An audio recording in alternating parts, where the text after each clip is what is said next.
किती वर्षापर्यंत जगला तो? 365. आता त्याचा मुलगा मधुशल 187 वर्षाचा झाल्यावर त्याला लामेख झाला.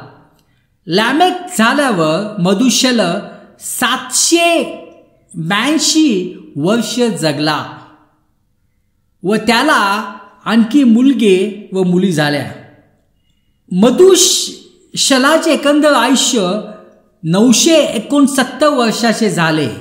मग तो मरण पावला.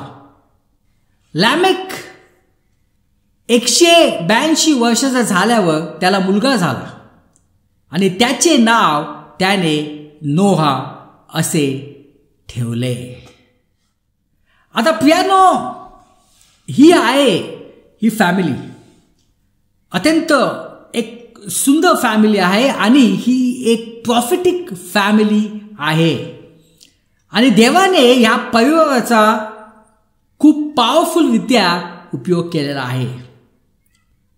आता एक तर आपण बघितलं अनोख. आता त्याचा मुलगा मधुशल. आता या शब्दाचा अर्थ काय होतो?